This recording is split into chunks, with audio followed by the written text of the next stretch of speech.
everybody, welcome back to Easy Weeknight Cooking with Heart's Desire Spice Blends. We are here tonight with such a simple but delectable recipe for chai-spiced cranberry sauce. Now, I've been playing with this one and noodling on it for a while for you guys, and I'll tell you one thing. This is about as easy as opening a can as we're gonna get. So, why don't we get started with our ingredients list. We're going to need about 3 cups or about 12 ounces of cranberries. We've got that right here. 1 cup of hot water, about 3/4 cup of sugar, and 1 teaspoon of chai spice. And so what we're going to be doing here is, first of all, heating up our water to boiling. And there are a very simple set of directions here. This ought to take no more than 15 minutes. So first of all, what we're going to be doing is we're going to take our sugar, while our water is heating, we're going to take our sugar right into the pan and we're going to mix it with our chai spice. So the reason I'm doing that is very simple. If you try to put chai spice on top of the water or the water on top of unmixed chai spice, what's going to happen is the chai spice is going to just float on top. That doesn't work too well. So that is 1 teaspoon of chai spice into 1 cup of dry sugar, and I'm just going to mix this up.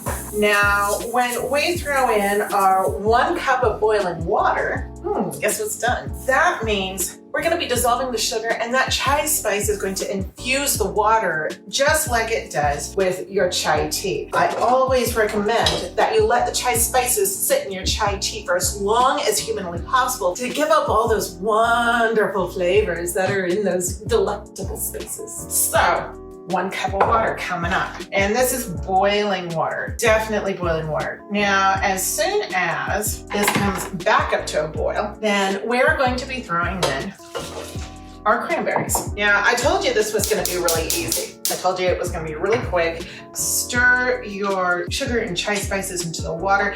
You're gonna get something that's a beautifully rich brown here. It's gonna kind of look like a developing caramel almost. So as soon as that starts boiling again, we're going to be putting in our 3 cups of cranberries. Now, one note on this recipe, I found a few recipes, they all had about equal amounts of water and sugar in here, and we find that the chai spice actually adds a bit of sweetness to things, so that you don't need as much sugar. Now, some people will say that it's not quite sweet enough, Natalie, it needs a teeny bit more. Try a little bit of orange zest if you need a little bit more zing. That's just not cranberries.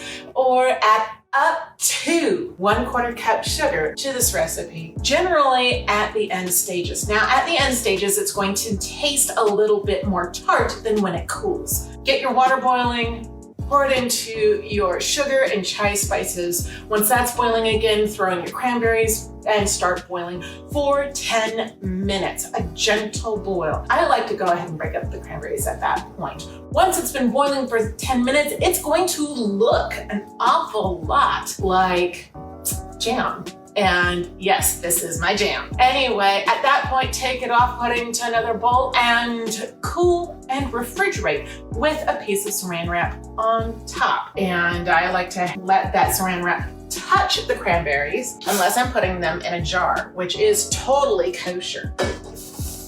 Okay. Now at this point, as they start heating up again, they're going to start bursting open. You're gonna be hearing all sorts of pops from here, and it's a lot of fun. You're going to stir these in and let this start boiling again. As soon as it starts boiling, you're going to start your timer. Now go ahead and let this cook, stirring occasionally, until you get that really beautiful jam-like texture. If your timer isn't working, you're looking for that texture. Right now, we've got a few simmers going on. I love that. As soon as we hear things starting to pop, pop, pop, is when I'm going to start mashing these against the bottom, because I love just that wonderful texture of the whole cranberry sauce, but with the skins, not the whole berries. If you want the whole berries too, go ahead and make sure you don't crush them. If you want jellied cranberry sauce, I'm gonna tell you about that in a couple minutes.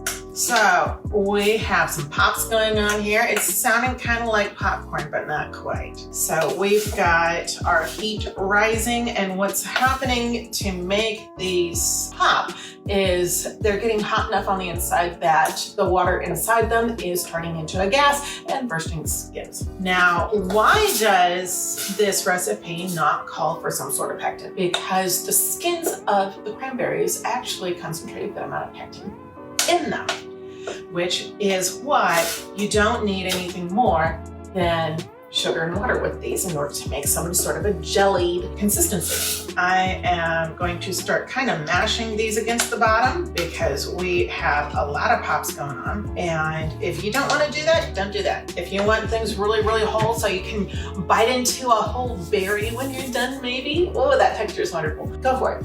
Just let this start to do its thing. So it is 6:07. At 6:17, we'll have cranberry sauce. Go figure. Now at this point, I've got my cranberries going to a boil and they're starting to soften up quite a bit.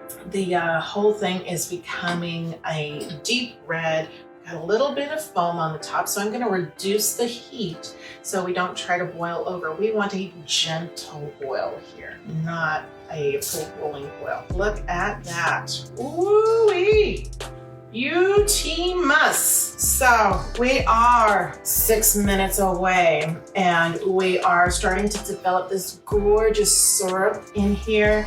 So start really making sure that you keep an eye on it at this point when that syrup starts to thicken, because it thickens quick. Sometimes you want to lower the heat just a skosh. Sometimes you want to pull it just a little bit early. So this is as hard as it gets for making cranberry sauce, really. It is. But Natalie, what about that hack about making jellied cranberry sauce instead of this stuff? Aren't you supposed to put it in a blender or something? I don't know.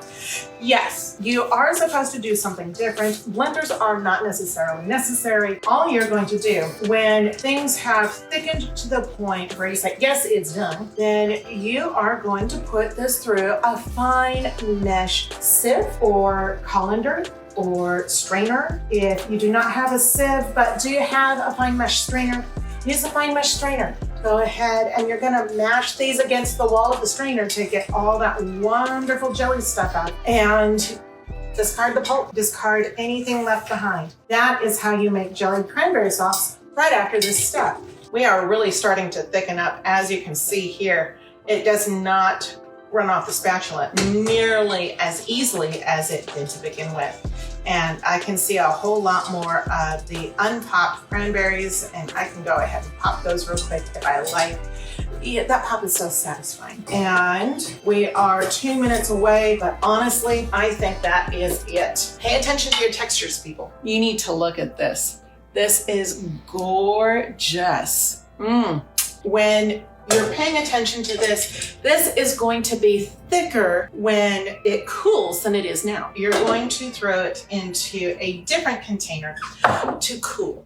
It's going to thicken, and if you want jellied cranberry sauce instead of whole cranberry sauce, you're going to put it through a fine mesh strainer at this point. Be careful, it is very hot, and very hot sugar is not fun when it splashes on you. Trust me.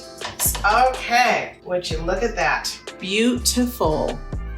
Absolutely beautiful. So at this point, you're gonna throw something over this and let it cool, and I'm gonna taste it for you guys. Did you look at that? Gorgeous, gorgeous stuff. I love this stuff. Oh, nice.